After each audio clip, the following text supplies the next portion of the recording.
Hello and welcome. I am live from Pellam's Wasteland, and today I have another episode of Pellam's Wasteland Reads for you all. This time covering two books about dreams.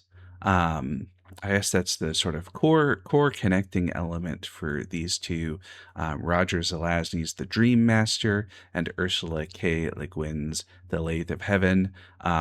Both really excellent books that I liked a lot. I think the Dream Master is probably not peak Zelazny, although based on what some of the people were saying about it, I was expecting it to be not as good, and I liked it a lot actually. um, and then the Lathe of Heaven. What is there to say about Ursula K. Le Guin other than it's upsetting to read her books and be like, well, one person wrote all of this good stuff, and how is that fair and all of that? Because this is another great book from Ursula K. Le Guin. But let's start by talking about the Dream Master. Roger Zelazny's The Dream Master is apparently based on it's an expanded from a novella which I haven't read.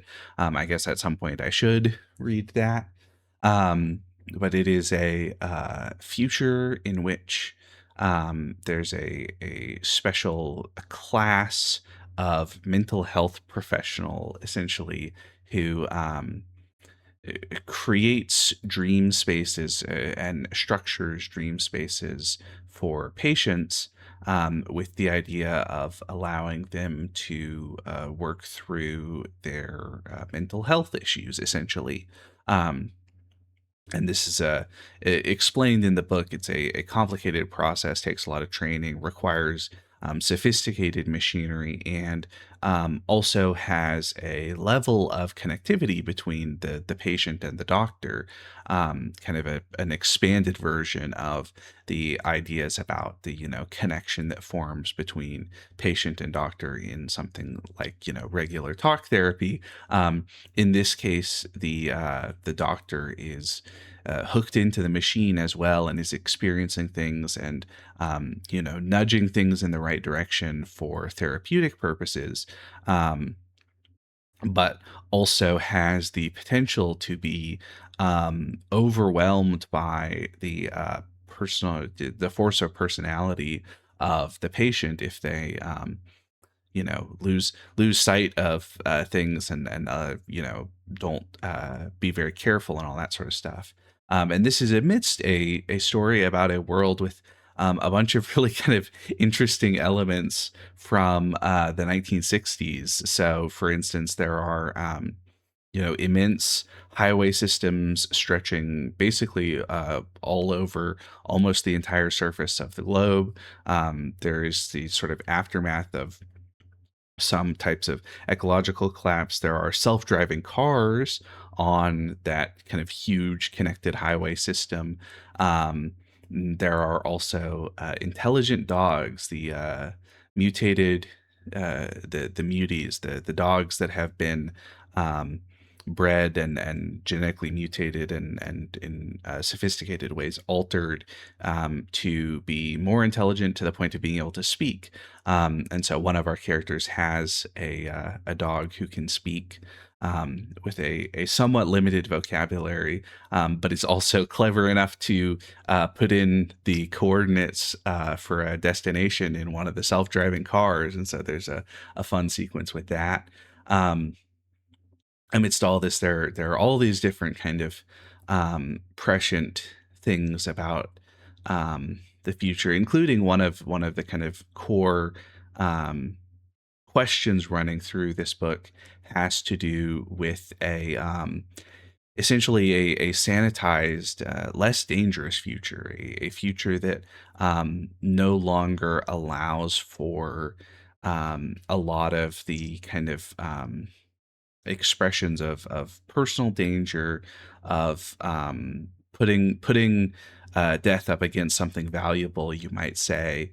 Um, and the result being a society that is sort of afflicted by causeless suicide, a society that has all these kind of growing neuroses and all these different sort of problems that have come as a result of having so successfully used technological development and sophisticated engineering to solve the evils of the world. That in fact those evils have come back on some level.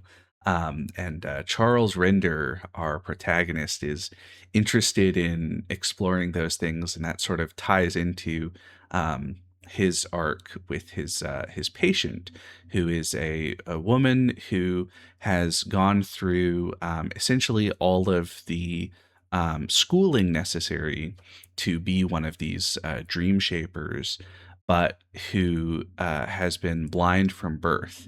And so she wants him to guide her through the process with her as a patient so that she will then be able to take on the doctor's role in the future, and not be overwhelmed by vision, and all that sort of stuff. Not lose herself in the way that doctors can lose their identities to patients in this remarkable process of shared dreaming. And as you might imagine, things don't all don't all quite work out the way that all of the characters hope, but there's lots of interesting things that happen along the way.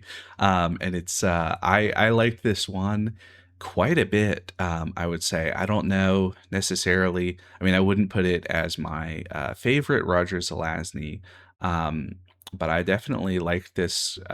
Basically on the level of maybe not quite of like Jack of Shadows, but probably on the level of something like This Immortal, or maybe I don't know about Creatures of Light and Darkness. I'd have to read that one again to be sure. But anyway, what I'm saying is that I had been sort of primed to expect this to be a bit of a disappointment, and I did not find it a disappointment. So if you like Roger Zelazny, and you're okay with a book where a lot of the action is happening inside the characters' heads, you might end up liking this one a lot, like I did.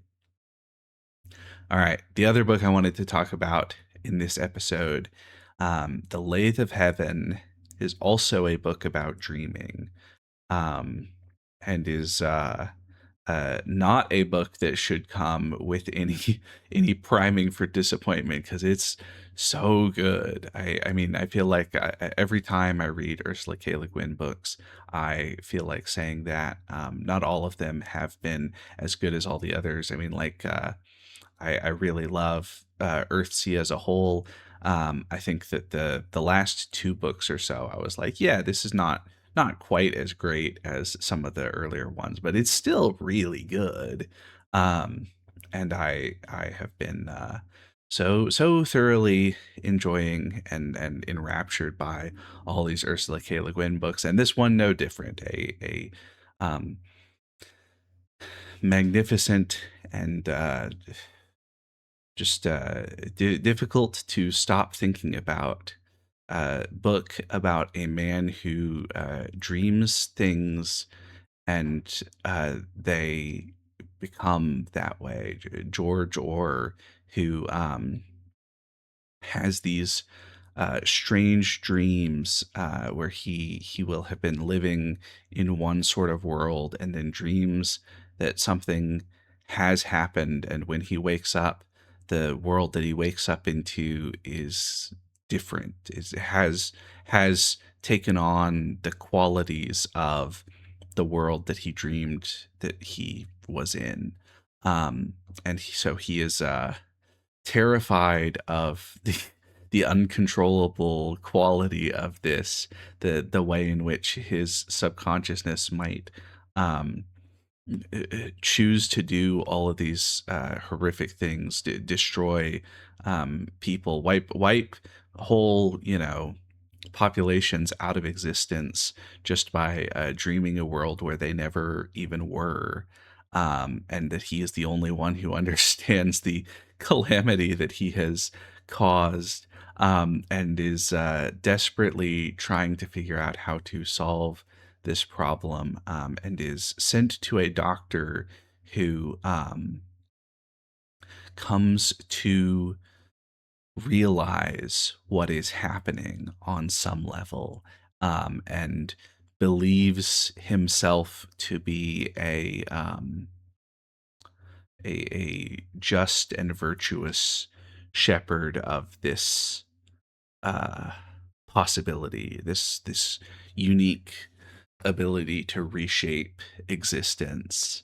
Um, and it, it's sort of like a kind of a psychological duel between these characters, a struggle for control of this unique thing that George brings to the table, but it's also this kind of this beautiful and heartbreaking story about a man trying to live his life and all of these people trying to live their lives, and this struggle to be a part of reality, and the way in which that is sort of contingent on all these other things, and this these people who are trying to believe in George in particular, trying to believe in a world that is mutable and strange, and he is sort of the only one who can see that everything is not as it should be, and is kind of alienated because of that. And it's such a I don't know, it's hard to explain precisely why it is so striking, because so many of the things about this book that are so incredible are um, not just the events that these characters live through, but the way in which they're told, the way in which these people think about their circumstances, all these different things. So I guess what I will say is, rather than continually trying to kind of reach for something to describe just how wonderful and beautiful this book is, I will just say this is a wonderful and beautiful book, and I think you should read it, whoever you are. And I guess if you have already read it, I invite you to read it again, because I just loved it so much. The Lathe of Heaven, a real standout for the whole year, I would say. Really, really good stuff. So anyway, um, yeah, I think that is going to do it for me for today. Um, yeah, if you have read either of these, have comments or questions about them, or anything you would like to say, feel free to leave a comment down below. Otherwise, I've been live from Pellam's Wasteland, and I will see you next time. Take care, everybody.